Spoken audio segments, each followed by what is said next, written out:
if you're going to speak tonight, I'm going to ask you to stand up and take an oath.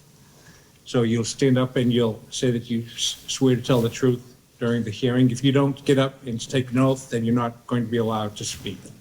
So anyone who plans to speak this evening should stand up and take the oath. Stand up. Stand up. We're having a little problem with the microphones tonight, so if you can't hear us, let us know. So do you swear to tell the truth, the whole truth, and nothing but the truth in the matters now in hearing? Yes. Thank you. You may be seated. There's only 4 people tonight as well. Right. He came through. The other thing I need to mention to you is that Yes. there are only 4 voting members tonight, the 4 gentlemen here. So you need 4 favorable votes for your petition in order to have it pass. And there is 1 board member missing, where there would typically be 5. There are only 4. You need all 4 of us to vote in favor. If you feel uncomfortable or do not want to go forward with your petition tonight because of that, you can request that it be continued to another date when there should be 5 members present to vote. Is that clear? Okay. Is there anyone here who wants to have the petition postponed because of the reduction in number of voting members tonight? Or does everyone want to go forward? Going forward? Okay. Everyone? Okay. All right, so you would please turn your cell phones down or turn them off to vibrate so that they don't interrupt the meeting. You'll come up and speak at the microphone when your case is called so that you can be seen on the video as well as heard on the microphones. All right. Could I have a motion to accept and waive the reading of the minutes? Make a motion to accept the minutes as presented, waive the reading. Meeting of September 9th, September 2025. 9th, 2025. Okay, all in favor? Aye. Aye. Opposed? No. All right.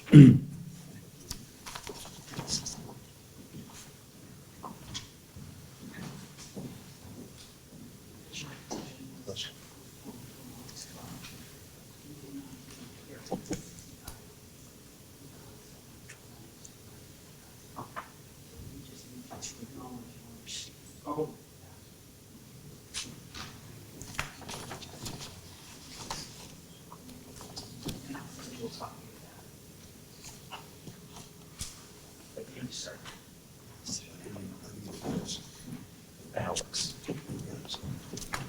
Except for those cases.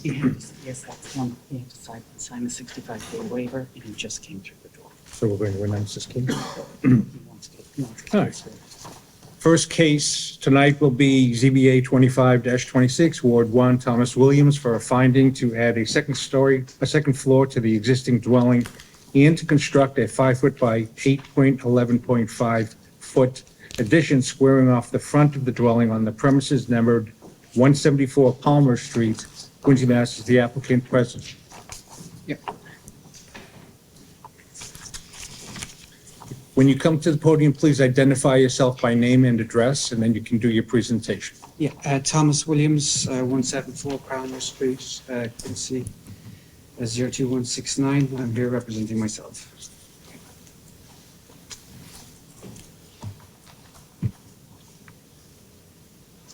Thomas, are you presenting digitally? Yeah, is that okay? Yes, you're welcome to plug into the HDMI cable right there. And that will hook you up to the TVs. If you need the bigger one, we can just pull the adapter right off. You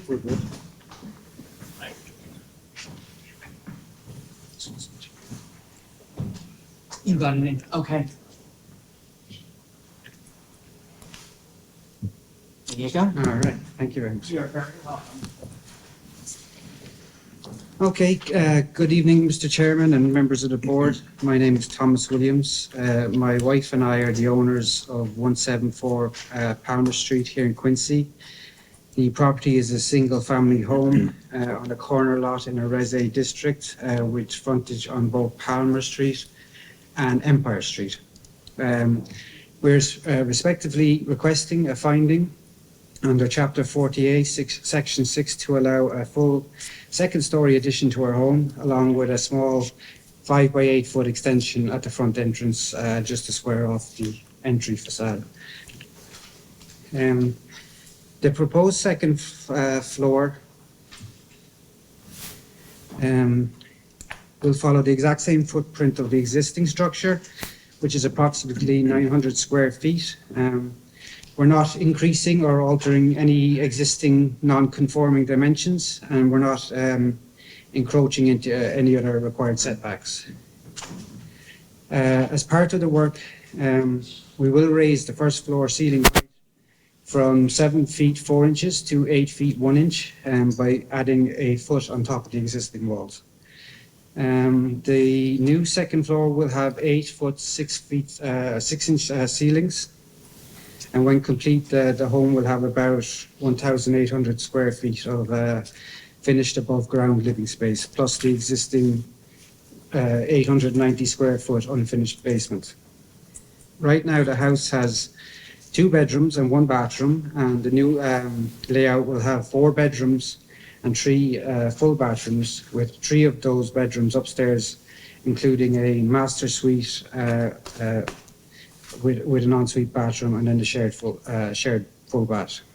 So as I said, we're staying within the zoning limits for height, stories and setback. The finished home will be 26 feet 7 inches to peak, 2 stories total. The only non-conformities are the pre-existing lot conditions, caused by the lot's, I suppose, shape and dual frontage, and we're not intensifying those in any way. Parking is more than adequate. We have a single car garage plus a driveway space for at least 2 more cars, giving us spaces in total, which meets and exceeds the requirement for Res A. We have approached this design with a clear, intention to ensure that the finished home remains consistent in terms of use, scale, height with other single-family homes in the neighbourhood, and most of our area are between 4,000 and 7,000 square feet, and many homes are already 2 stories. From the second floor as well, there will be a partial kind of water view without impacting any of the neighbour sightlines. Our addition reflects the existing development pattern and maintains the residential character and is consistent with the bulk, massing and height of surrounding properties. We believe that this is a kind of reasonable code compliant improvement that supports modern family living while preserving the integrity and appearance of the surrounding neighbourhood. And for all these reasons, I respectfully request the board's support for our findings. And I'm open to any questions that you might have. Thank you for your time and consideration. So, Mr. Williams, my understanding is you've owned the house since approximately 2022? That's correct. August? Yes. Okay. And we have received reports that it has not been kept up. It has been maintained in very rough, difficult shape, Yeah. but the lawn and the property itself has not been cared for. Yes, I think that's reasonable. We did, we rented the property out probably 2 years ago now. We are intending to, as I said, make these improvements to the property and move back in with my family because we're not happy with the condition of the property. We feel that it's in our interest to move back into the property. It's a nice area. We got it at a very low interest rate, 2.85 or something like that. So it makes practical sense for us to move back there. Yeah. Well, I have to tell you, the neighbors are concerned with the history of maintenance of the property for the past 3 years. And they really feel that it's been in deplorable condition. So I just want to let you know that that is a consideration for this board. And I'd like to hear from the other members as well. Yeah, I completely think that's justified. I don't have any, we have tried to make sure that the property is maintained. I myself go out to cut the grass. We have written several letters to the tenants asking them to keep it in a hygienic manner. We think they have improved. They've showed us pictures that we've requested to make sure that it's been kept to a certain standard. So there has been improvement, and we have all that documentation if that is required. Do you have tenants in there now? Yes. And how long are the leases remaining? The lease is year over year, so. So how much more time is there on the current lease? June, June of next year? yes, So you wouldn't be able to start construction until, what, next fall if they move out? yes. Okay. Well, yeah, we would end the contract in June and then hopefully be able to begin sometime in July, yeah. Because you live on Warmbeck Street. That's correct, And yes. so you rent out this one? Yes. We're just trying to play, because you said you want to move in and it's going to be expanded for your family and Yes, so forth. yes. I want to just understand the timeline that you have in your mind. Yeah, well, our youngest daughter will be starting school next year, so we want to stay in Quincy. The idea is to move back to the house sometime. We think it'll take 5 or 6 months to do the construction, at least that's how we've been informed. So we're talking about late fall before we'll be able to move in. Sure. All right. Mr. Engel? So you'd be selling or renting out Wamback? Selling, yeah. We could rent it, but the rents are expensive there, but it gives us an opportunity to pay off our mortgage. So that's kind of what we're looking Because it at. wasn't too long ago, you were in here looking for a request to increase the size of Wamback. That's correct, yep. And that was denied, so we're moving on to the project at 174 Palmer Street and think that's better suited for our needs. We were told the last time, I think the lot was too small for Wamback Street and there was a variance to build out a little bit. The advice at the time was to build straight up and stay within the conforming foundation line, so that's what we're looking to do at 174 Palmer Street. And as Mr. Chin said, there's been a lot of complaints about the neighbors of condition, the amount of cars parked there. How many people actually rent there? We have a contract that says 4 are supposed to be living How many there. actually live there? I would say there's an extra person in there, yes. There is, Extra. we know that, Yeah. Yeah, we've pushed back on that. They've denied that there is, but I think we know. Right, no more questions. I have a difficult time with the neighbors' complaint. And you're coming here, and you might have had the opportunity to do something now, in anticipation of showing up here, to clean it up, at least make some sort of an effort in there. I think we have though. I could, if you want that proof, I can show you all the letters that we sent to the tenants that we were asking to meet a certain standard. We have reached out countless times. Yeah, it's not an easy process to remove tenants. I mean, I agree that it fits with, your proposal fits with what's around you. Yeah. Okay, no. All right. You can sit down. Is there anyone in favor, anyone who wants to speak in favor of the application? Is there anyone who is opposed? Oh, strike that. Do we have any letters from the, We do not have any communications except from the DPW, who had no comment. okay. Is there anyone who would be opposed to this application? Come up and speak. There's no opposition. There is no one speaking in favor other than the applicant, for the record. Okay. My concern here is that when the owner came in before us for 6 Wamback, he was looking to put in a second kitchen in single family, which obviously is not allowed. The neighbors have spoken clearly that 174 Palmer has not been cared for. And it sounds to me like the applicant doesn't have control over the tenancy situation. If there are more people occupying the premises than is allowed under the lease. And if the applicant is not able to manage the tenants, I'm not so sure he's going to be able to manage their ability to take care of the property regardless of what the lease says.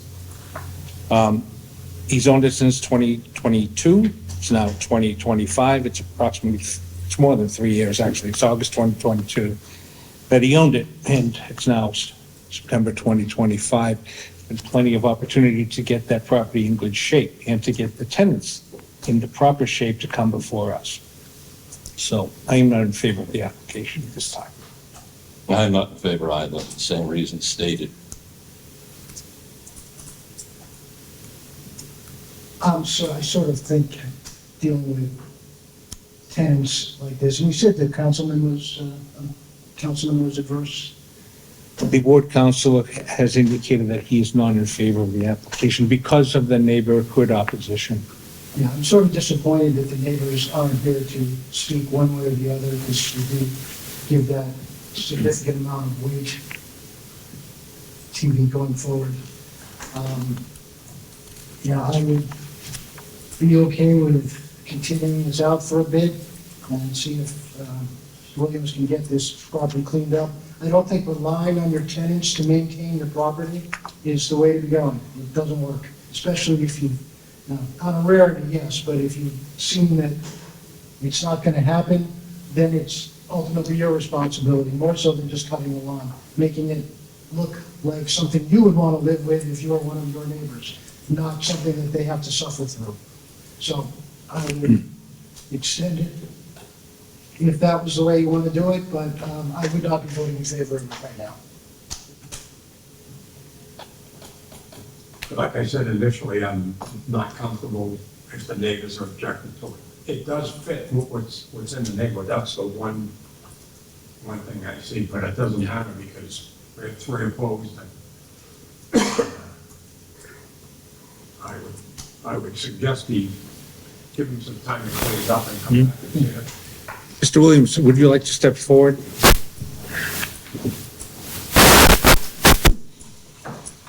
If we were to take a vote this evening, you would not have enough favorable votes to proceed with your application. You have the right to withdraw your application and then refile it at a time when you think that it would be more conducive to voting for it.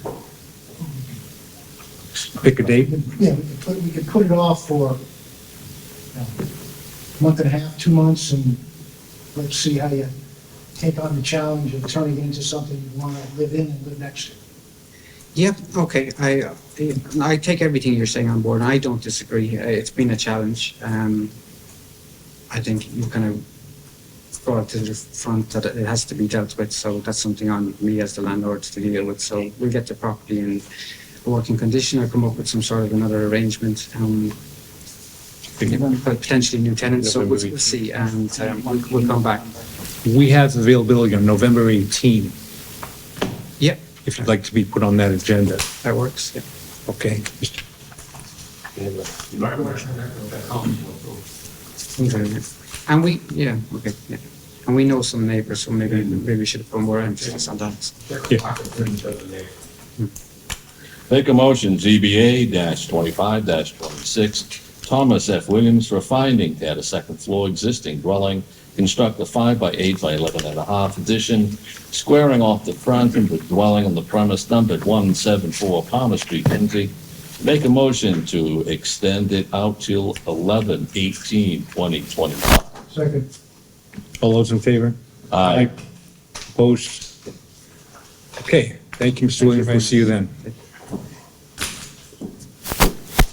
Next case is ZBA 2530, Ward 1, Kimberly Rodriguez, for a variance to exceed paving parameters on the premises numbered 18 Bayswater Road, Quincy, Mass. Is the applicant present? Yeah. Good evening, Mr. Chair, members of the board. My name is Kimberly Rodriguez for the records, and I am here on behalf of Bulge Andrew Trust with beneficiary Ron and Jordy, Mr. Jordy. I'm here tonight in front of the board to request, actually the property owner is looking for relief on section 5.1 of the bylaws of Quincy, Massachusetts, in order to allow the extended front parking space that was placed at this property. Due to the unique shape of the land, it is, as well as the pre-existing non-conforming conditions of the setbacks, it is not really feasible to comply with the 30% coverage on the limit that this regulation established, which creates a hardship.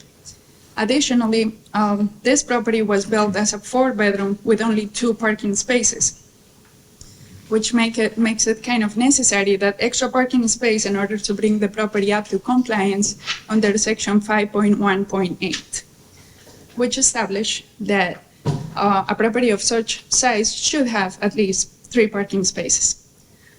Tonight, we're here in front of the board hoping for you to consider this request, especially because we currently have as tenants a lovely family with including 2 disabled veterans as well as a child with special needs. So this will definitely do their life easier while providing like a more reasonable use for the property.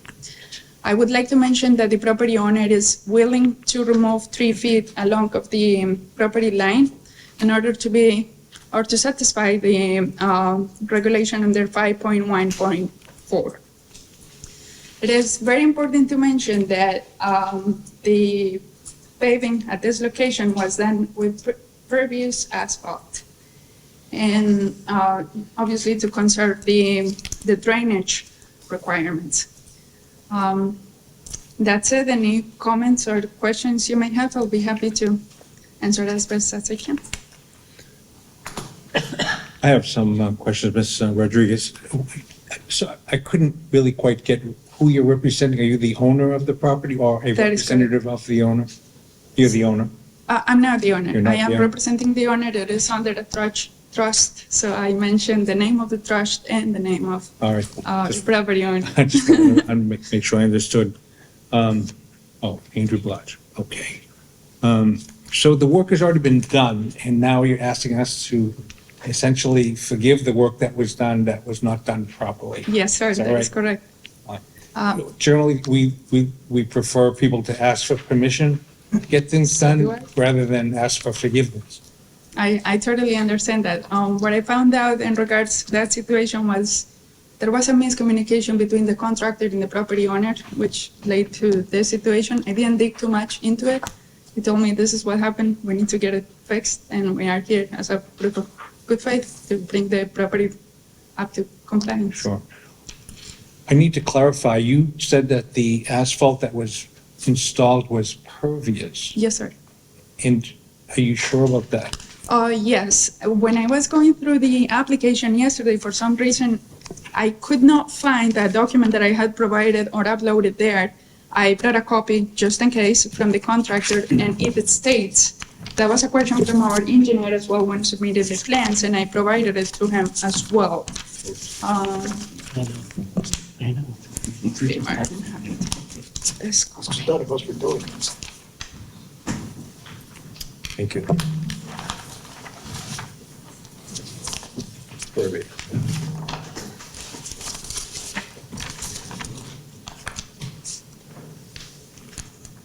One of the this is me. Sorry about that. One of the concerns that has been brought to the board's attention is that the asphalt is impervious. What has been installed there is impermeable to water. And we're concerned about the proper drainage of that location. I- It might look close to the ocean. Right on the ocean, pretty Yes, much. yes. I would be concerned too.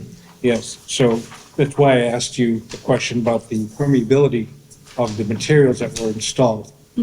Your contractor is representing by way of an invoice that he used permeable asphalt. Correct. Have you had a second opinion done on that? I have To not, because confirm? I wasn't required, like I didn't doubt it. If you would like me to, we can gather some more documentation and do the necessary proofs. All right. I also want to note that the ward councilor McCarthy has examined the situation and is not in favor of your petition. So, are you giving this to us to retain, or is this your copy? You can have it. I have. Thank you. the-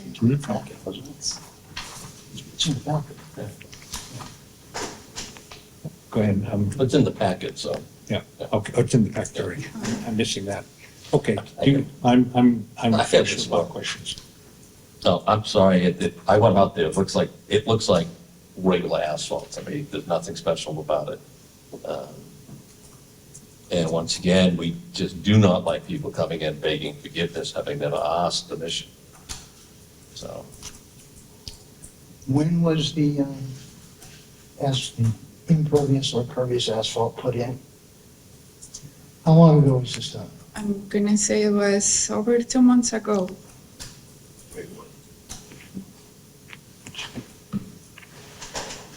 May 1st, 2025 is the date of invoice. Yep.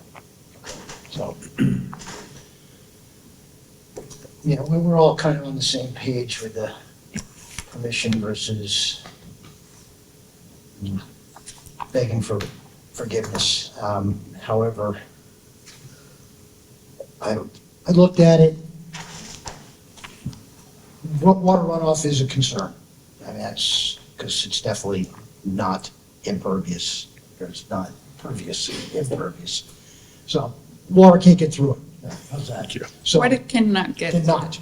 Is it So what you're saying? That's gonna flow towards whatever direction is the lowest from wherever it's getting hit with water. So I'd like to know what the story is with that as far as drainage, and I'd also like to see that driveway is cut down to what's absolutely necessary for the 3 spots you need.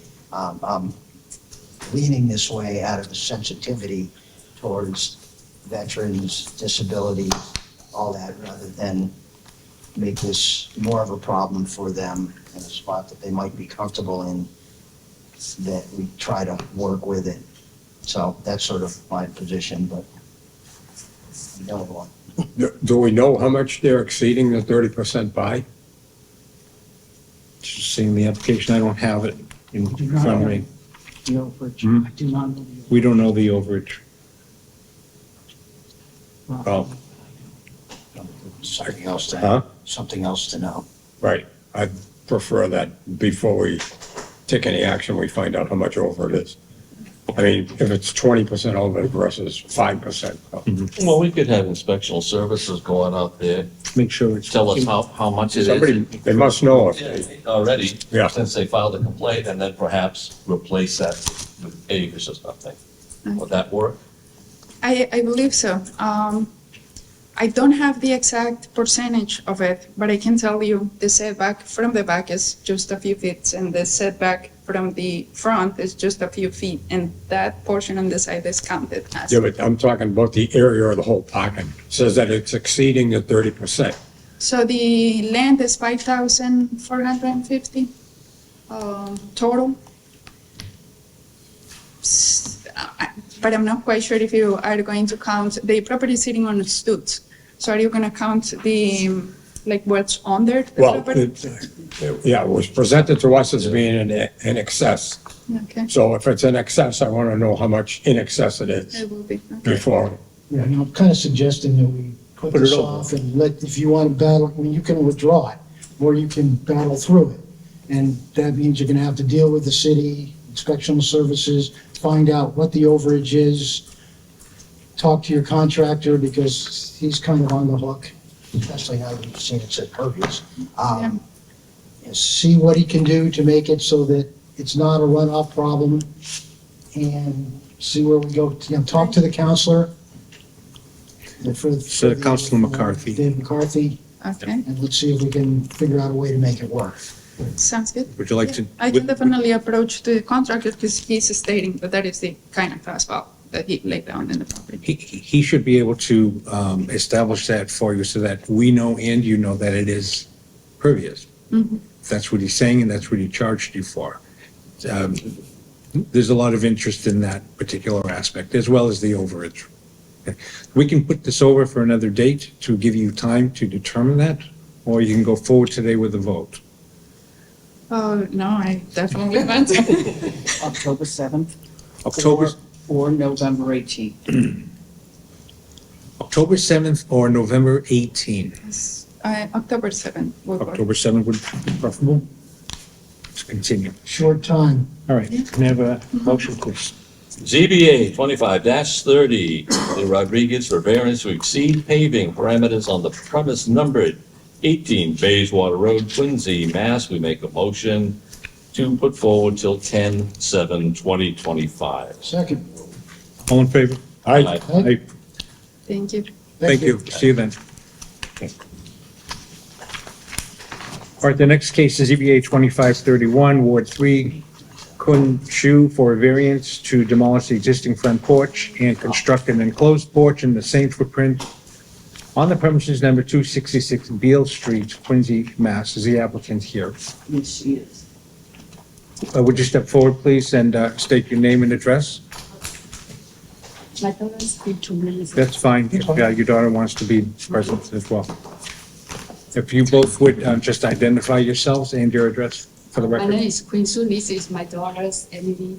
Tonight she should be. Good evening. Good evening. My mom is the owner of the dwelling located at 266 Beale Street, MA. You have to speak up, all right, because it's being recorded. Talking to Okay? into the microphone. And don't be afraid. Thank you. Go loud. Which is pre-existing non-conforming structure under the current zoning ordinance. Over time, the existing front porch has deteriorated to the point that it poses a safety hazard, particularly for my younger children, aka me and my siblings, due to uneven flooring, exposed framing, and lack of proper enclosure. I hereby respectfully request a building permit to remove, replace, and fully enclose the front porch. The new porch will occupy the same exact front footprint and dimensions as the existing structure, with materials and construction techniques brought into full compliance with current building and safety codes. Scope of work: demolition and removal of the existing porch includes framing, decking, and railings. Installation of new foundation supports and jolts as required. Framing, sheathing, and enclose of all porch walls and roof to match the existing roof line. Installation of code compliant flooring, guardrails, windows, and exterior finishes. Electrical work for lighting and outlets as applicable. Enclosing and rebuilding the porch in this manner will not alter the building's setbacks or overall appearance, but will ensure a safe, weather-tight environment for my family. I have attached the required drawings, specifications, and structural calculations prepared by a licensed design professional along with proof of ownership and survey. Thank you for your consideration of this application. Please let me know if any additional information or revised plans are needed to expedite review. I appreciate your assistance in helping me bring this pre-existing non-conforming porch into appliance and making it safe for my children. Thank you. Good job. Did good. I hope you're getting some kind of school credit for what you did. You certainly At least deserve it. dinner. I have a couple of questions. I'm not sure if you or your mother can answer them. Do you plan to have this enclosed area heated? No. It will not be a heated area? Okay. There'll be electrical outlets Yeah. leading to there, though? Yes. Okay. Will it have air conditioning there? Okay. Do you intend to use it as a bedroom? No. What is your intention to use it for? Put the shoes outside. Just to store your shoes and things like a Like a mud room. Mud room kind of thing? Okay, sure. Did you ever pass out? There's something to pass out there? I noticed you did. Do you have a flyer or Yeah. something, hand up? This Yeah.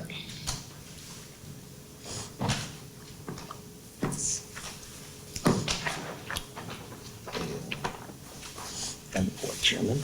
I am. Yeah. Thank you.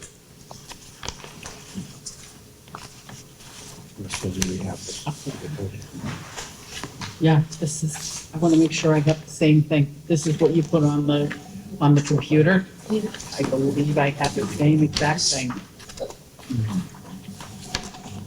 Yep, yep. Can I keep one copy just because it's bigger? Thank you, thank you.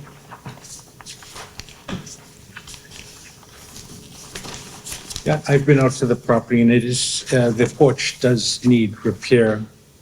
There's a lot of rot in the wood and so forth. It does seem like it's hazardous.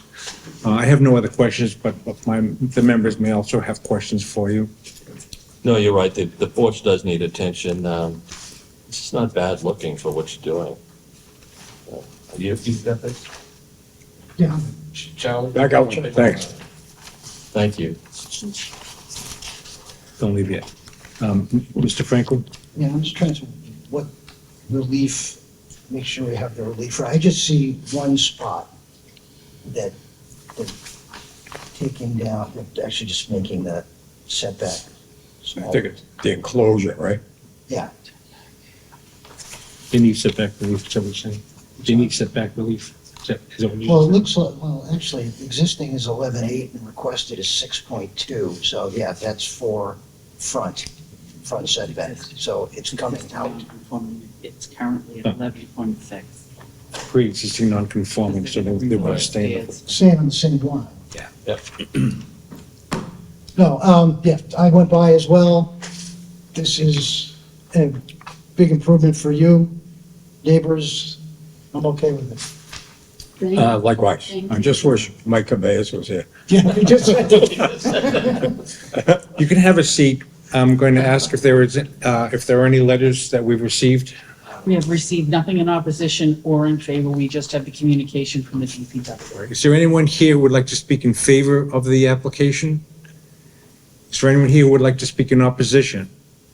Hearing none, I'll take a motion.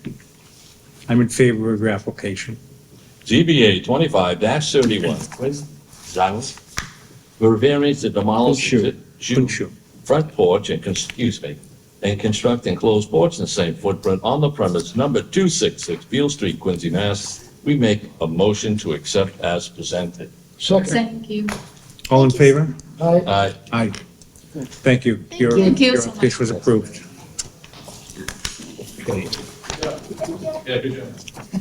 ZBA 2548, Ward 3, Alex Lau for a variance and finding Go if you want. to manufacture/process pancake and noodle products to sell and transport to local restaurants on the premises numbered 146 Hancock Street, Quincy, Mass. Is the applicant or representative here?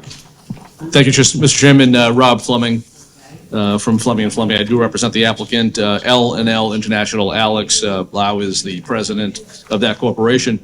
So again, the address is 146 Hancock Street.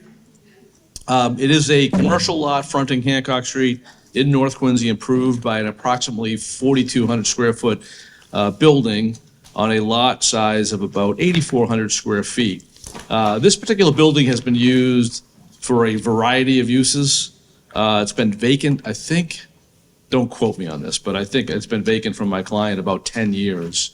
And I think it was last utilized as a electrical supply company. So the building, and I'll get into it a little bit more, the condition of it and things of that nature. My client, Alex, does not own the building. He'll be leasing it from a landlord. So his proposal this evening before this board, and it's refreshing that I'm representing a business coming into the city, and a much needed business as well. So this particular proposed business will be processing different food products, more particularly scallion pancakes, which, as you all know, are a cuisine in our North Quincy and Wollaston area. So much needed business. This particular business does distribute, and I'll get into how that deliveries and things to wholesalers, but also will indeed be supplying these local restaurants as well. During the pandemic years, they were one of the biggest providers to the restaurant for this particular product. He's hoping to expand the products to rice noodles as well eventually, but I think he's starting with the scallion pancakes initially. The property is located in a Business C zoning district, which you would think would allow for this particular type of use. Unfortunately, it's allowed in industrial A and B, which is really minimal within the city of Quincy. So we are asking for a variance for this proposed use. You may have concerns with deliveries and things, so 2 to 3 times per week, a small box truck will deliver the ingredients used to make the pancakes themselves. Deliveries out from my client's business to wholesalers, to restaurants, 1 minivan, 1 small box truck, once or twice per day. So minimal deliveries and traffic in and out. He's anticipating 6-7 employees at the time. There is parking provided out front of the building, which they will park. There's really no visitors other than delivery trucks in and out. We are also requesting a finding from the board that this proposed use will not be substantially more detrimental to the neighborhood than what exists today. Important to say, they are not expanding the footprint of the building. They're using the exact building. However, the condition of it is such, they're going to be doing a lot of repairs inside to get it ready and suitable for this proposed business. It's a needed use. Again, no expansion, using the existing building. There's really no traffic concerns here. You know, we have the deliveries, which I talked about, minimal during the day and during the week. He has a lot of, he's anticipating to do a lot of improvements as well. Even prior to occupancy, he will be repaving the whole front parking area and entrance area for cars, as well as for delivery trucks, which exists today, but certainly needs to be redone. They are, with that parking lot, there will be some landscape as well out front to make the property look much more presentable. It is right in the middle of some new residential, as the board knows. You've probably done some visits down there. So he wants to make the front of this building look as nice as possible for this particular use. There will be over time, not initially, but over time to do some improvements to the exterior as well. Painting of the building and make it look as nice as possible. So we do appreciate your consideration this evening. I think it's so important, as the mayor would contest as well, I'm not going to speak for him, but bringing in new business to our city, I think is great. And I think this business will do well. I think the product that they create here is needed and used at a lot of these establishments in these areas of Quincy. So, Thank you. Yeah. I've been inside the building. I remember that there was a fire. I forget whether it was on the plumbing supply side or on the electrical supply side. Do you remember where the fire was? I don't. I'm not aware of that. Wasn't privy to that Yeah. happened, yeah. I don't remember which side. It was a number of years ago I was over there. Yeah. The parking looked like it could be tight with 2 trucks and 7 or 8 employees to park and trying to get in and out. And then you also have the plumbing supply next door. So would do you have an agreement to use his side of the driveway? Plumbing supply on the same property? Well- That's the building. Are you taking the entire building or are you leaving the plumbing supply and taking the? No, it's the entire building that they'll be utilizing. So Okay. there's no other tenancies in the building. Okay. It's a little confusing from the front. It looks like 2 delivery bays, but it's only I want to say the left side will be the deliveries. The other side will be used for parking. So the trucks wouldn't be accessing that particular loading bay. It's just to the left of the building, yeah. Okay, I had thought an LYC Hancock. That's where they bring everything in Plumbing and supply company that kept its plumbing supplies on the right side, okay, no, renting out the electrical part. no, this is strictly his using the entire building Okay. for this particular use, yeah. I feel better about the parking. Yep. I have no other questions at this time. How long would it take to get up and running? Paving, cleaning? I'm going to invite Alex Lau up he can probably speak to that a little bit and the work that has to be done. Alex, how long will it take you to get up and running, get it paved, get it lined, get it ready to go? The estimate times are 4 to 6 months, and we'll get everything done. Okay. If So we are allowed pretty to. substantial, okay, Yes. all right, Yes, thanks. thank you. Have you run this particular type of business elsewhere?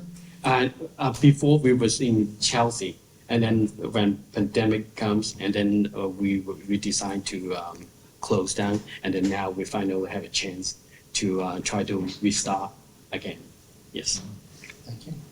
I'm not familiar with the operation. Do you need, like an oven, or how does it work? What's your preparation in that? For the scam pancake, basically we just mix the dough with the ingredient, and then we freeze it, we pack it, and then we deliver it out as what is a frozen.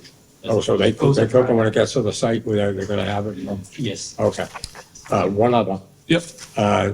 Your delivery trucks, where are they when you're not being used? Are they gonna be Actually, parked? it's like it's a small box truck and a minivan basically when we start. So we have plenty of space for we to even leave it in the parking lot.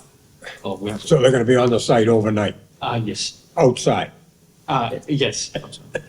Okay, excuse me. Thank you. One more question for you. Mr. Lau? Yes. Where will your dumpster be located? Where will your dumpster or dumpsters be located We having most likely it will be the side of the building. as we face the building, which side? To the right hand side. I would say to the right hand side. Okay. I believe there's some a stairway on the right hand side. We'll probably will. So could you show me on this drawing? Because it's a pretty narrow crossing on the right side. Maybe the Okay, so we have a stairway right here. We will probably there's a we will probably put it right behind right here. So as you're looking at the building, it's on the right-hand side, Correct. Yes. and there's a stairway on the right-hand side. Yes. Isn't that the left-hand side? I'm not getting this. No, it's the left-hand side. We're in here, we're on the picture here. It's a public passageway. Exactly. Okay. That's So- public right away. That's facing. Okay, so it's the left-hand side. All right. But Looking at it. Yeah, just looking at it on the left side, it's a public passageway that you And we designate. have there's some of them is belongs So- to the So there's this property where the storage unit is that go with the property, or is it just in between that and the building? The storage actually is between, but most of them it land on our side. Okay, Yes. thanks. As I look at, you can go back, right, Jim. As I look at the drawing, it looks like it's only 3 feet wide on the left-hand side of the building. It's between the building and the public passageway. I don't know how you would get a dumpster in there. I would ask Mr. Lau how much trash is actually generated from the business itself. Actually, most likely 4 to 6 yard of a dumpster. That's all we need for one or twice a week to remove. So a 4 is typically on wheels and relatively. Yeah, like roll away. Yes. Yeah, so I think that would fit no Yes. problem in that location. So that would be less than 3 feet wide? No, if that will be the case, we will probably leave the dumpster inside when they come, and then we can. They can wheel it out. Roll it outside. Yeah. Okay. I don't know that a truck would get down that far to get that. I guess you could leave it in the front. You're saying leave it in where the parking is?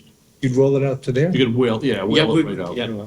So inside the Bay Area is a kind of a vast area. That's where everything is going to be delivered through to other rooms in the building to prepare their product. Yeah. I raised the issue because of the residential Sure. dwellings that have sprung up down there. Understood. Close to this. Yeah, to the absolutely, location. absolutely. If you had any questions on the machinery and equipment they use as well, very, very quiet. So there's no real noises emanating from the building from the use of the equipment. It's really just mixers and things of that nature. Okay, thank you very much. Thank you. Do we have any letters? No letters in opposition or in Why does favor. that fall? No letters? No letters. In Just favor? The DPW, that is okay with the Okay. project going forward. All right, is there anyone else in favor of this application who would like to speak tonight? Anyone in favor?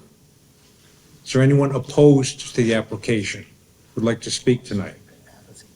For those of you who might have come in after the swearing in part of our service, took place. You're not going to be able to speak unless you get sworn in to tell, and taking an oath, to tell the truth tonight. So I see some new faces that I didn't see before, that's all.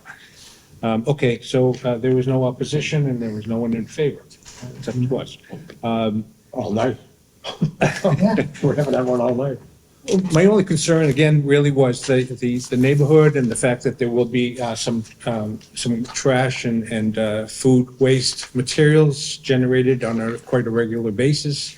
In terms of lighting, are you going to have lighting that is only affecting the parking lot area, or will there be flooding lights that affect maybe the residential areas? No, just that's parking lot. Okay.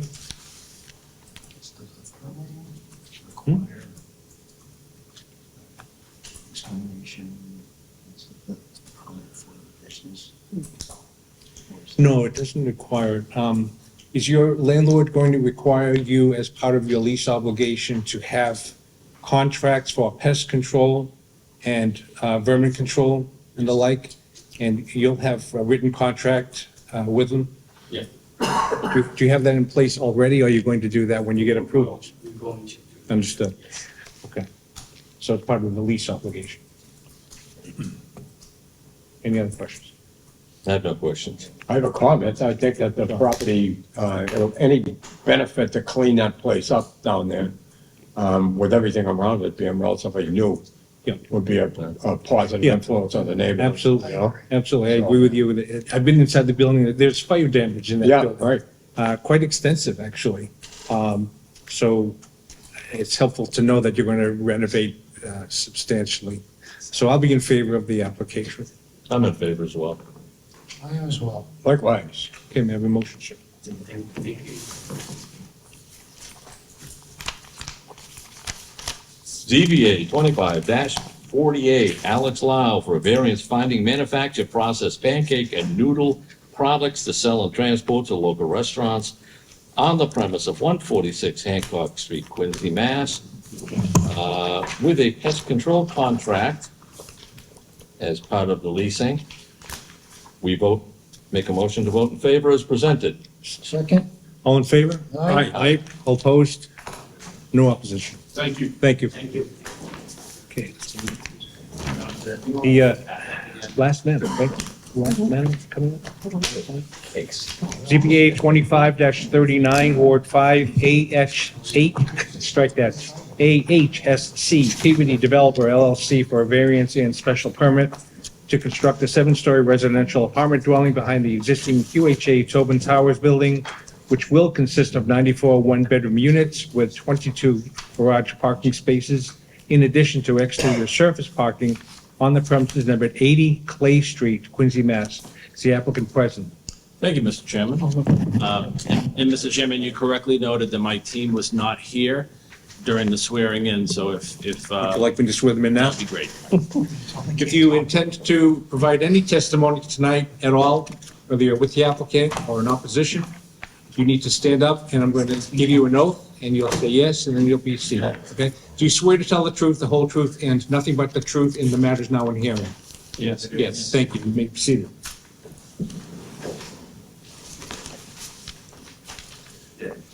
We're just trying to bring up our, Oh, okay. Now I had to light the flame. oh, we did. There you go. Oh, okay. Great, thank you. If you would just introduce yourself by name and address, that would be I'll helpful. be speaking, yeah.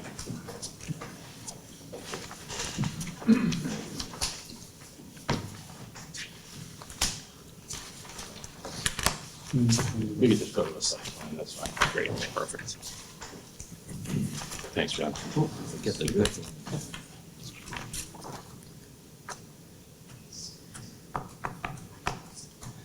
That's perfect. Thank you, Mr. Chairman, members of the board. For the record, my name is Edward Fleming. I'm here on behalf of the applicant, as you noted, AHSC Peabody Developer LLC. The LLC is a private partnership between Affordable Housing Services Collaborative and Peabody Properties, two different companies joining forces in this particular partnership. I'm joined tonight by a number of different parties. For the applicant, I'm joined by Michael Mattos, Dana Angelo, and Betsy Collins. as well as our professional team, including Jesse Johnson and Jonathan Law of Weston and Sampson. Jesse will speak in more detail about the site plan and drainage associated with this proposal. Jay Zemansky from the architectural team, who will speak about the architectural aspects of the proposal. And Doug Osler is from Weston and Sampson as well, and will speak about traffic. Doug will just answer any questions or comments or concerns that you may raise about traffic. This is a really interesting proposal, and I'm really excited to be part of the team because it's not a lot of, very often where I have an opportunity to create affordable housing and never mind senior affordable housing. And this is a great opportunity to do so here. As you indicated, the property that we're talking about is 80 Clay Street. And all of you probably know it well as the home of the Quincy Housing Authority, i.e. Tobin Towers. It's 105,600 square foot parcel of land. It's located within the Wollaston district, in a business C zoning district in the Wollaston Urban Revitalization District. The proposal that's before you tonight is a new structure on the back of the Housing Authority's property. And I want to kind of give you a little bit of background on not only the applicant, but about the proposal and how this has come to the hearing tonight. As I indicated, the applicant, oh, I'm sorry, I can go on this side. All right, I'll do that. As I indicated, the applicant is a private joint partnership between the two companies, Affordable Housing and Services Collaborative and Peabody Properties. The Housing Authority is not a partner in this transaction. This is not an extension of the Housing Authority property. This is a separate private deal that the Housing Authority has entered into with this particular partnership entity. So this is a private entity and not an expansion of the Housing Authority property. The history of this particular site indicates that the Housing Authority property has actually always been two parcels of land. The land on which their building is constructed was one parcel, and there was a secondary parcel in the rear of the property. The Housing Authority, over the years, expanded on the back of their property, i.e. the back parcel of that property, and expanded the parking area. And what they did over the years with that parking area is they leased it out to a number of different property owners, a number of different businesses. So much of the parking that was actually utilizing that lot was not Housing Authority use at all. It was actually leased land to other businesses in the area. All of those lease agreements were expired on their own terms, and the Housing Authority moved on, and they designated that area of land as what they called excess land that the Housing Authority didn't need for its own operation. Over the years, as you've heard and you've seen in reports, the Commonwealth of Massachusetts has been anxious to create new affordable housing. And what happened in this particular case is the Commonwealth of Massachusetts reached out to all of the housing authorities throughout the state, including the Quincy Housing Authority, asking them to look at opportunities to create additional affordable housing within their communities. And because the Housing Authority had already designated this land in the back of their site as extra land, excess land, the Housing Authority decided, in response to the Commonwealth's request, to put that land out for what they call an RFP, a request for proposal.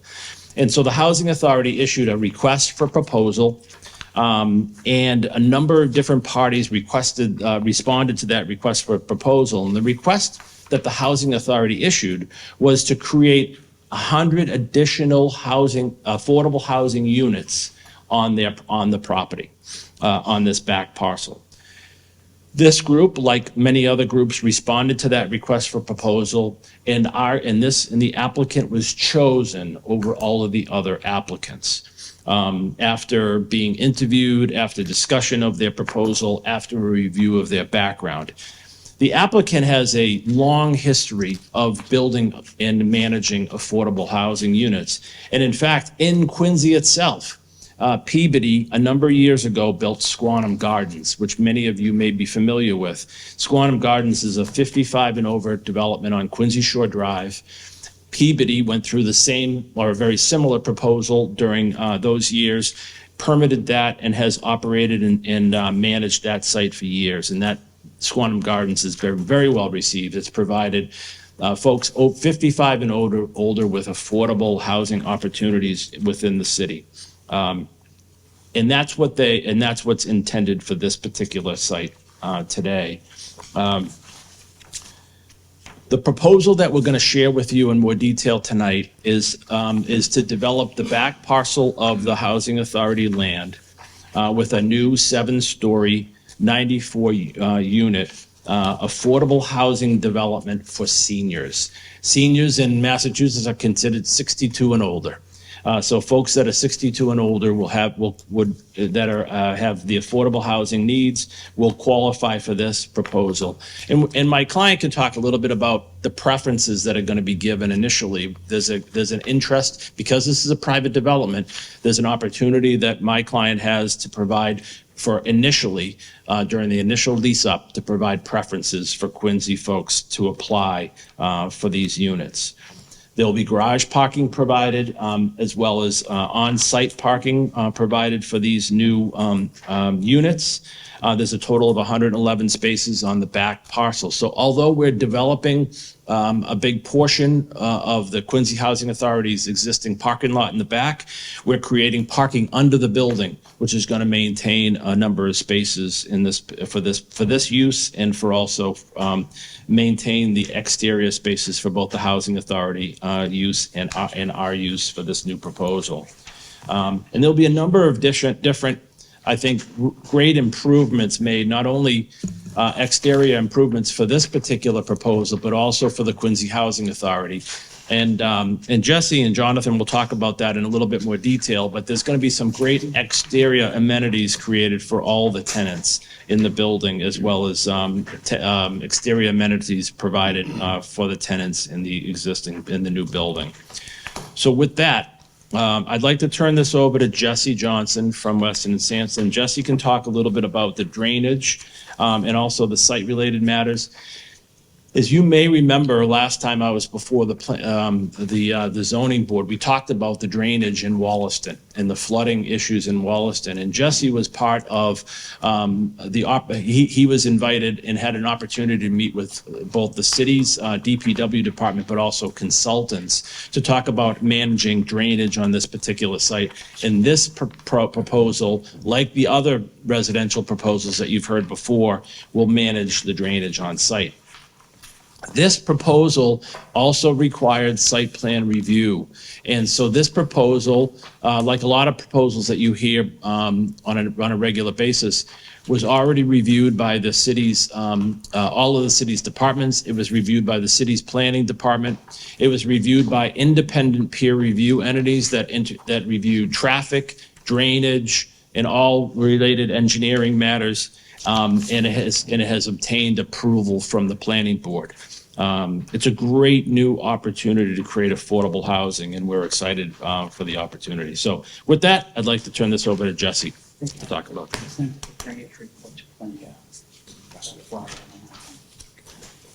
Well, good evening. Jesse Johnson, Weston & Sampson Engineers. I'm the civil engineer of record for this project.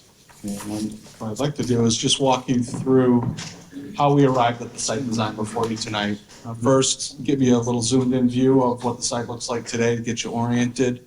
And what you're looking at is actually a result of a fairly recent project and redevelopment of this property. So back in 2016, there was a formal submission for changing this property to look to see what it is today, and to 2017 it was constructed this way. The big improvements that were made back then were to add a curb cut on Wentworth Road and to expand that parking in back that you see there. So you can see a lot of the parcel is already covered with impervious surfaces, access, parking, sidewalks, the building obviously.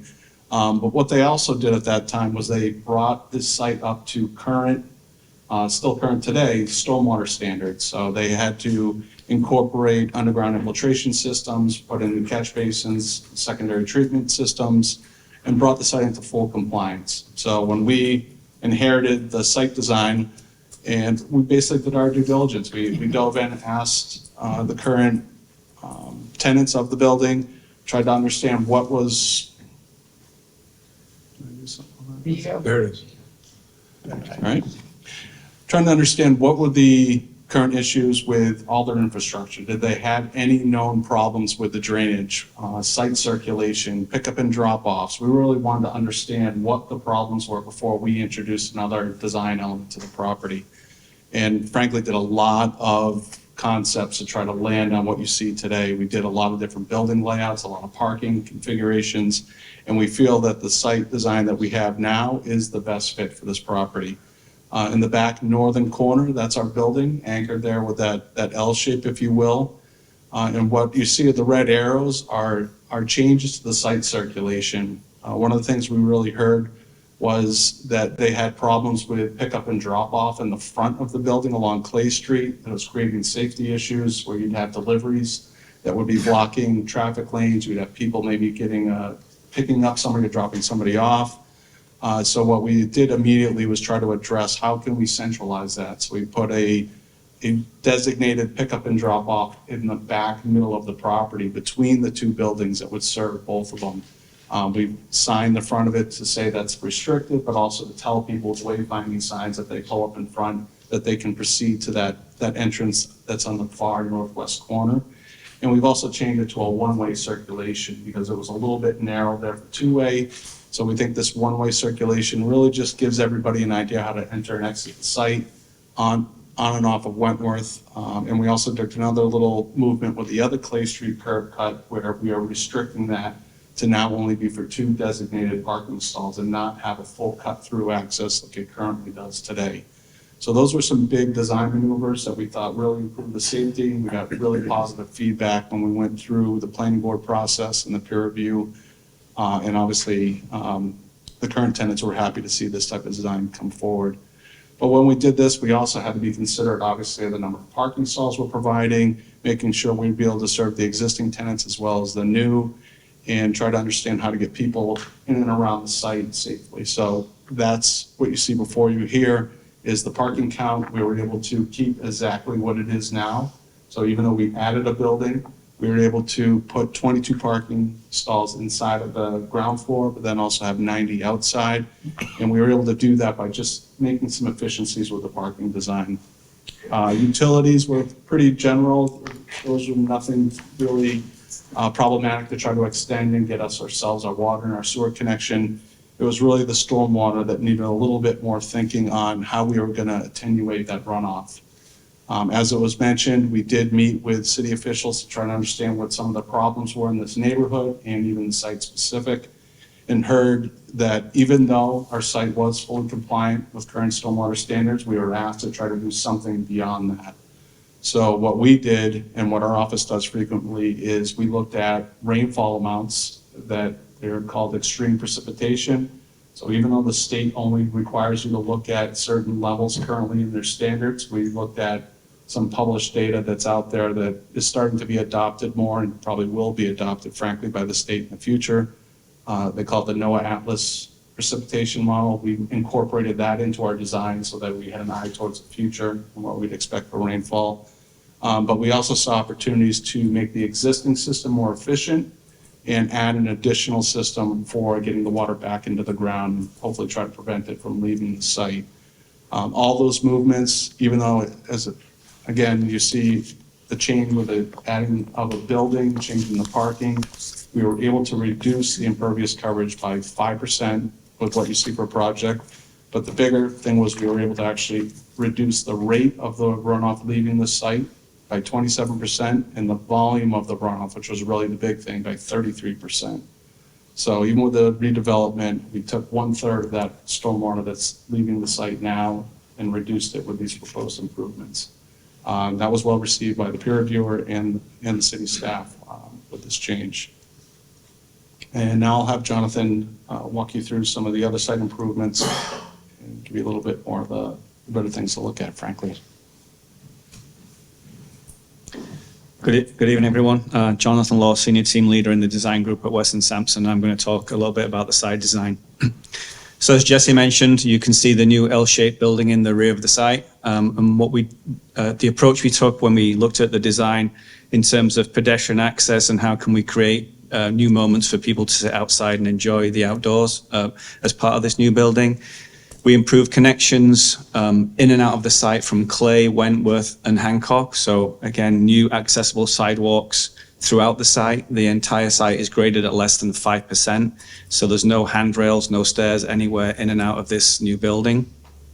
As Jesse mentioned, we also incorporated a central drop-off and pickup zone. You can see by number 3 there. We've also thought about pedestrian circulation in and around the new building. So again, sidewalks to each of the entrances. We've also created in front of the new building a shaded place for people to sit. So there'll be benches with backs on there so residents can come out and enjoy the outside. We're installing or proposing to plant many new trees, so reducing the effects of urban heat island on the site and the campus itself.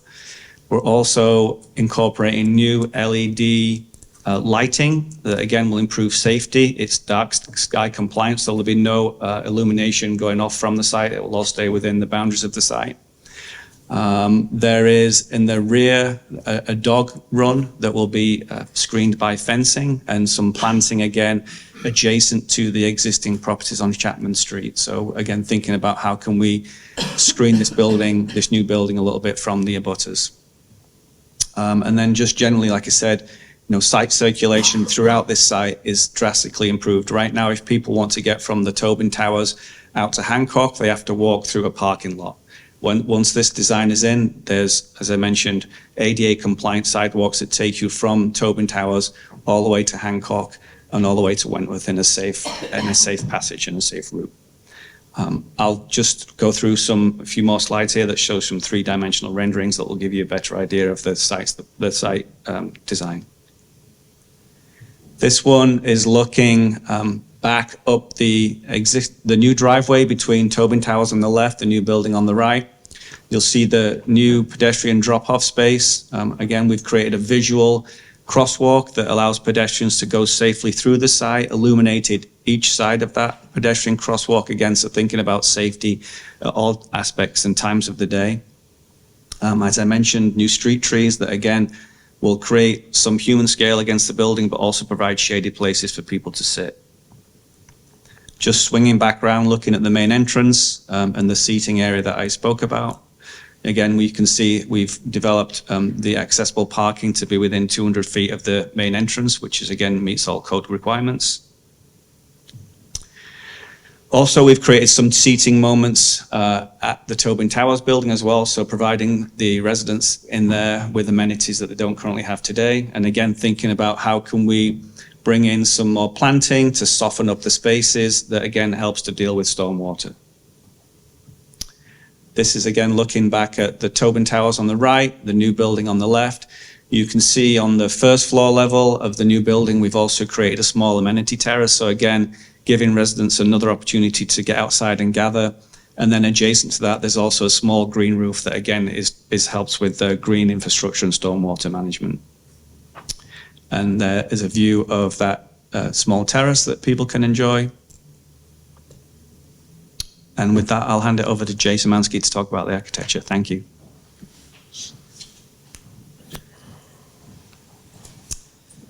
Good evening. Jay Szymanski with TAT. We are the architects for the project. As has been mentioned, the proposed project is 7 stories. It includes 94 one-bedroom units. The entire building will be visitable by people with mobility impairments. 10% of the units will be fully accessible. The building will be designed for Passive House certification, for Energy Star compliance, enterprise green communities, and it will be PV ready. So what you're looking at here is the ground floor. It's an L-shaped building. The top wing in gray is parking, so there's 22 parking spaces. The darker gray areas are mechanical or back-of-house spaces, so electric rooms, the water room, trash and recycling rooms. And then on the lower wing in the sort of pink shade are all of the residential support areas. So the residential lobby, the mail room, the package room, the management suite, community room, there's a wellness room, and then 2 restrooms. So this is level 2. So all the blue boxes you see are 1-bedroom apartment units. At the bottom of the image, you'll see 2 pink spaces, the computer lounge and a fitness room. Again, amenities for the residents. The computer lounge has access to the roof deck that has been mentioned. There's also laundry on each floor. You can see kind of in the center of the plan. A trash room that provides chutes that empty out into the trash room on the ground floor, and then stairs and elevators. So this is a typical floor from level 3 through 7. Again, the blue boxes are residential 1-bedroom apartment units, the laundry on each floor, the trash room on each floor, and then the stairs and the elevators. These are just some images of another project that Peabody has completed, just to give you an idea of what the apartments will look like. High quality, durable materials, solid surface countertops, LVT flooring, LED light fixtures, low flow, plumbing fixtures. On the top right, you can see most of the units have an open kitchen, dining, living area. And then on the bottom right, you can see a typical bathroom, which will have grab bars for the senior population. This is just an image showing the proposed exterior materials. On the lower left, you'll see some brick, some fiber cement panel siding. On the upper left is a fiber cement plank product that has a variation of different colors to give kind of almost a masonry look. And then on the right side, you can see these materials from a different project used all together. So the fiber cement plank, the fiber cement panel, again, just shown on the different projects completed. Just go through some perspective views. So this view is as you enter the site from Clay Street. Tobin Tower is on the right of the image. The new proposed building is on the left. In the foreground, you can see the community room on the ground floor. The residential terrace is above that on the second floor. We have the brick base that runs around the entire building, and then it extends up on this particular wing that faces you as you enter the site. Right in the middle of the image, there's a pale red sort of rectangle. That is a location for proposed signage. So we're just identifying that. Again, that'll be sort of better defined as in the future, but that's a proposed location for that. So this view is now from the other side, sort of from Wentworth, looking back at the entrance. Tobin Tower is now on your left. The building entrance is right in the middle of the slide at the bottom. And again, there's the red boxes show proposed signage locations. Here you can see that, again, that masonry base that runs around and also extends up on the entrance wing. So this view is from Hancock, looking back at the building. Here you can see that brick base actually steps up on this corner and then steps back down as you wind towards Wentworth Street. And again, a proposed location for signage.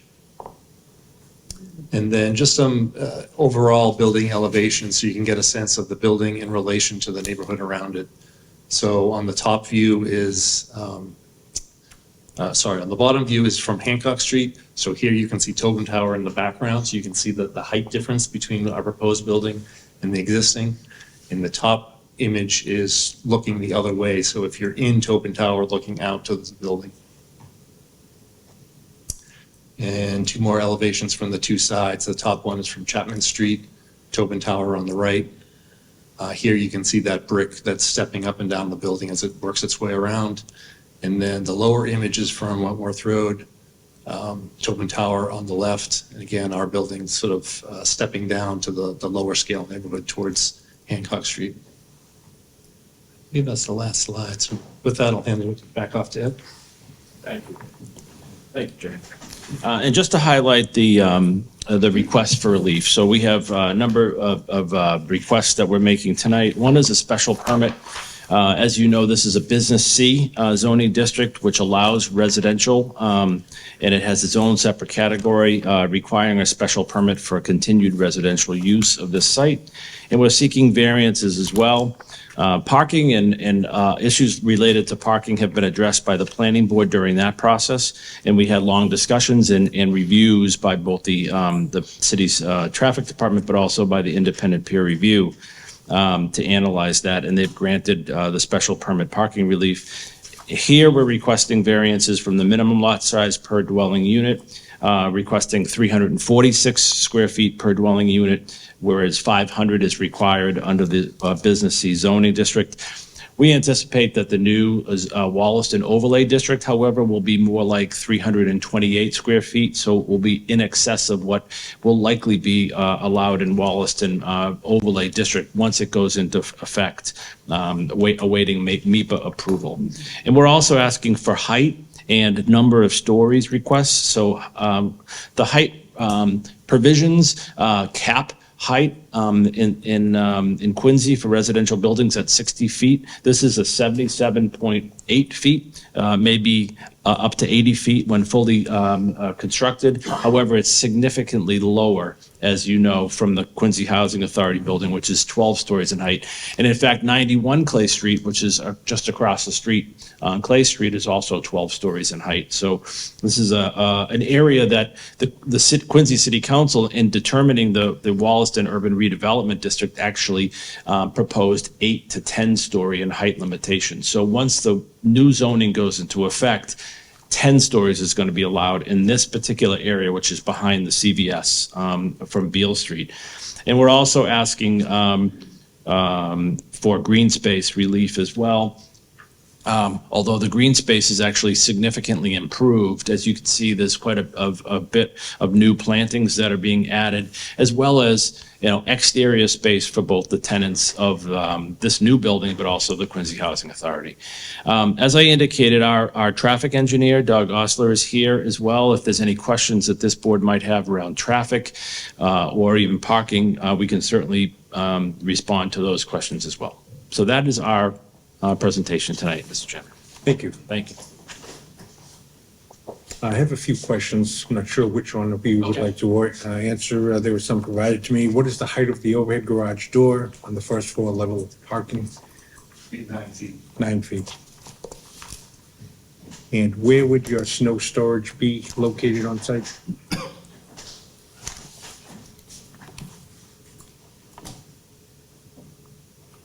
Yeah, a few designated. Yeah, we did indicate those. Number 10 on the plan. There you go. So we do have a couple opportunities, yeah. All the 10 designations throughout. So there are 4 separate areas? Yeah, we have some bulk areas. And are the windows going to be operable, stationary, or a blend? Go ahead. There'll certainly be operable windows, but not every pane will be operable. So each residential unit will have operable windows. Okay. And for the higher levels, will the operability of the windows be so that someone could, it would create a danger to one of the residents? It's a restriction. It only opens 4 inches. Okay. You already spoke to the drainage. The drainage is being taken care of on site. You've had an engineering Yes. done. Will any of the impervious parking that you mentioned remain after you've completed your development, or will there still be impervious parking spots over there? Yeah, so we're trying to utilize as much of the existing layout as we can, given the fact that it was just installed back in 2017. It's actually still in pretty good shape. So we spent a lot of time trying to see what we could preserve, try to minimize the disruption to the site. So we did, the parking bank, I would point you to, would be the one that's following parallel to Wentworth Road. So that double-loaded parking bank, for the most part, is going to be preserved. We just have to cut in some islands and reconfigure the access coming from that central corridor. But for the most part, that and the entranceway pavement is all going to be preserved. But everything that's kind of interior, if you will, between the two buildings will be new. Okay. in the part that's staying was taken into account in your drainage Yes. engineering report? Yeah, absolutely. We look at not only what is on site, but we look at the grading around the site and see if there's anything contributing on to us from abutting properties. So we always fold that in and just get an idea of what's existing and then analyze it versus what's proposed, and then design the infrastructure to accommodate, to mitigate it and all right. This particular area of the city does have a water problem, as I'm sure you are aware by now. And Yes. we may hear some opposition as a result of additional water drainage issues that they believe may occur. So that's why I bring that up. Yeah, that's what, sorry if I wasn't clear. We actually are reducing, even with this project as proposed, we're reducing the volume of runoff post-construction by a third of what's leaving the site now. Okay, And then the rate that it leaves the site, we're reducing by 27%. okay, so it's a significant improvement. Are there any cross services between the Tobin Center and what's being proposed? There is not anticipated, although there will certainly be ongoing discussions with the Quincy Housing Authority to talk about, transportational related issues and things of that nature, but there's no amenities being shared. Okay. The tenants from Tobin Towers don't have rights to this new building, nor do our tenants have rights to their building. But there will certainly be discussions about travel, about events and things of that nature that both parties may be interested in So participating. QHA wasn't interested in having a bridge or a tunnel between the two buildings? No, they may have been, but we didn't share that. But the amenities that have been created at their site were something that was considered to improve the existing experience for the folks at the Housing Authority by providing that nice outside seating. Right now, all the tenants at Quincy Housing Authority sit out front. My office is directly across the street, so I see them regularly, and they sit out front, and there's very limited exterior space, and this new space that's being created in the back is really a great amenity for them. I'm assuming your trash removal will be by a private contractor? Yes. Yeah, those will be rolled out, so they'll be the tote style. And that number 7 that you see up there, that access aisle, so that's kind of back house, if you will, where you'll be able to have deliveries, move-ins, but also trash. And it'll be the same with the way we designed the site was to be able to have someone be able to come in, pick up the trash from the existing Tobin Towers, and then just proceed and be able to pick up the trash from the new facility and then exit out all in one move. So your roof is going to be quite visible from the Tobin building, and they're going to be looking down at your roof. What do you have planned for your rooftop, if anything?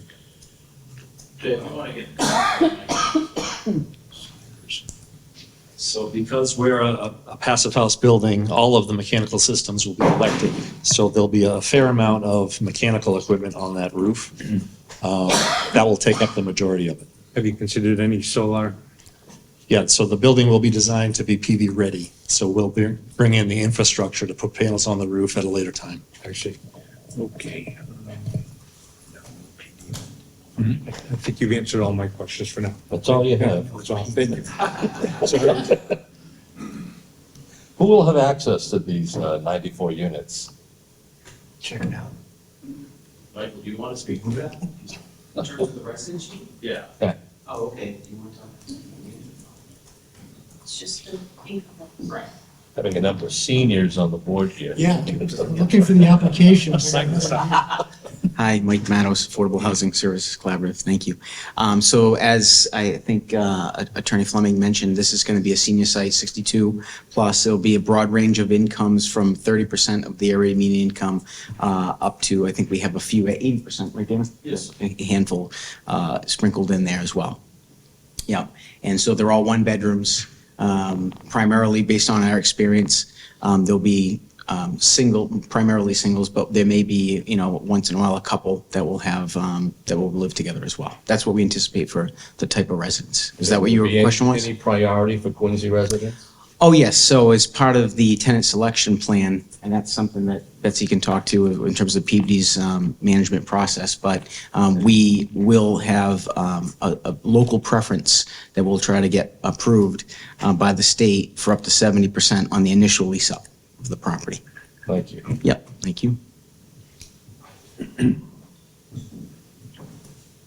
Sure. Where's ground zero for construction? Trucks, trailers, where's that all gonna fit in? So there is already a general contractor that was selected for the project, and we've been working with them to try to understand the site constraints and understand. Fortunately, as it was mentioned, there isn't a lot of use of the parking lot now, so there is the ability to designate some laydown area, some safety areas to allow access in and out for the people that are parking for the existing Tobin Towers. It hasn't been fully vetted yet as far as construction routing and where those laydown areas will be, but we feel as though this is a pretty good site for designating that, given that we have some open area that isn't being fully utilized. We're used to highly dense urban spots where you have no area to work from, and you got to really have it tight. We don't have that here. We have obviously existing impervious coverage too that affords us frankly to have a pretty clean site. It's not going to be torn up too much until it absolutely needs to. So we can work that out. And that's probably what we're going to be working on, frankly, over the next 3-4 months. Park over edge. I say for a couple of trailers across the street. Thank you. Mr. O'Brien? Traffic? Do you have a traffic? Evening.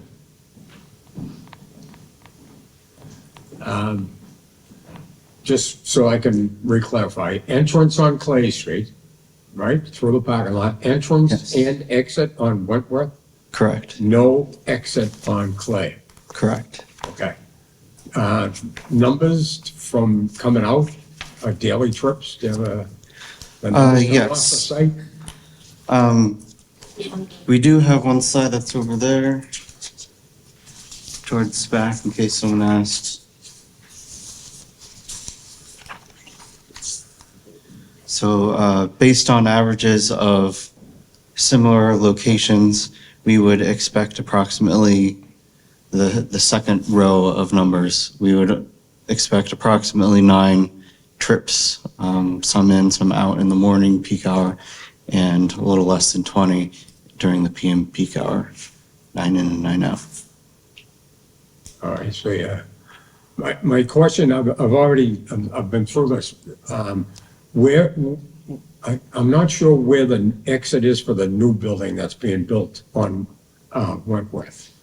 Are they adjoining, or is the one on Wentworth at the other end? I can't recall. Yeah, no, that's another building. The building on Wentworth that's being built right now has its own egress to and from a garage underneath the building. So it will not be sharing that housing authority. But is it on the same side as your egress and entrance? It's in the middle, it's in the middle of the that building. Yeah, it's essentially close to the middle of that building. I believe it's close to the I just can't think middle. of where it is. Yeah, I believe it's close to the middle of that Because building. I think the proposed one on the other side, I think that's coming out, some of that's coming out of Wentworth too.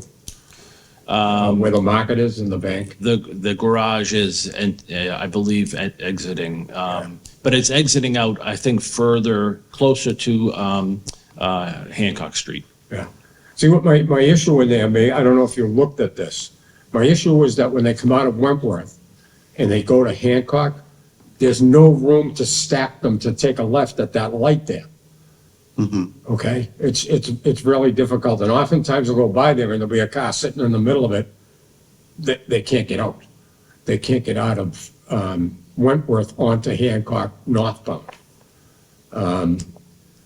And I propose that there be a no left turn coming out of Wentworth onto Hancock. I don't know if that's had any legs, but I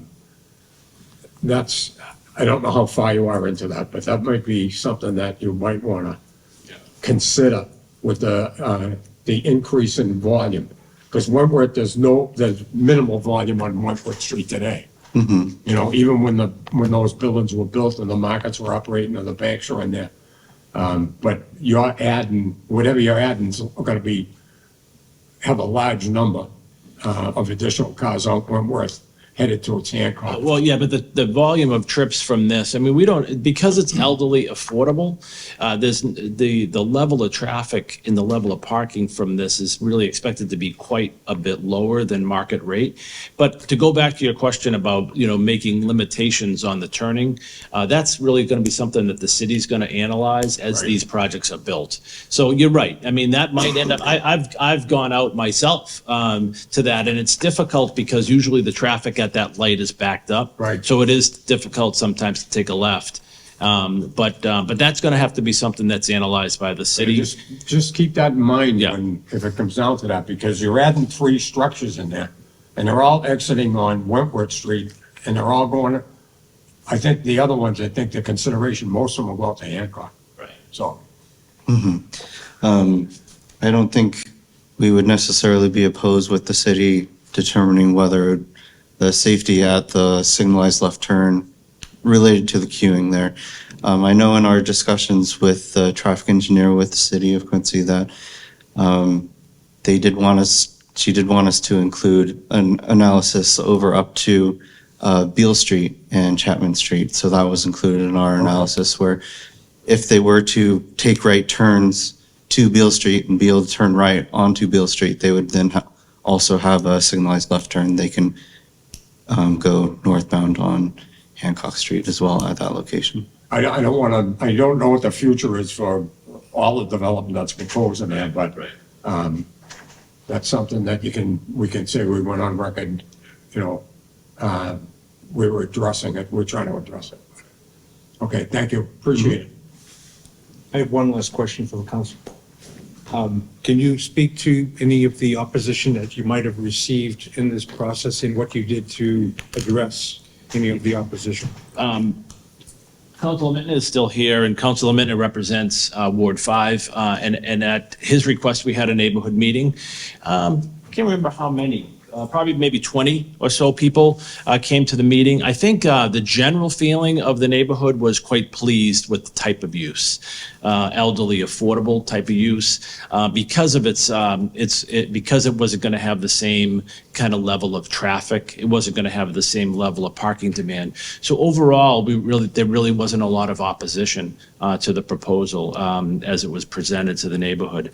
And I don't know that Councilor Minton really heard much after that either, because he would certainly have reached out to me, but he can certainly speak for himself. Awesome to speak. Yeah. Thank you very much. Yeah, thanks.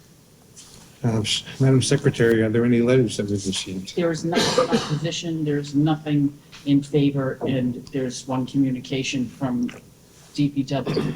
Russell, They one more. worked with planning. If I may add on again, I don't think I was properly introduced myself as well. I'll say that again. Doug Osler, Weston Sampson. I was the engineer to perform the traffic impact assessment. I just wanted to point out, he mentioned the low volume of trips that are expected, 18 in the PM peak hour. Of note, it is notable that it was 18 spaces, I believe, that were previously leased to the bank and other uses. So it might be it's not direct parking spaces to trips, but it relatively, there's a net change in there that is relatively similar. So could consider that for that. Thank you. We have a short letter from the DPW you'll have read into the record. To Martin Akins, Chairman, Zoning Board of Appeals from Chang Su, Senior Engineer, date September 2, 2025, 80 Clay Street, case number ZBA 25-39. We received and provided comments for this project at the Planning Board. All comments were provided, have been addressed properly. We do not have any further comments with the Zoning Board of Appeals at this time. Thank you. Is there anyone who would like to speak in favor of the project? Council?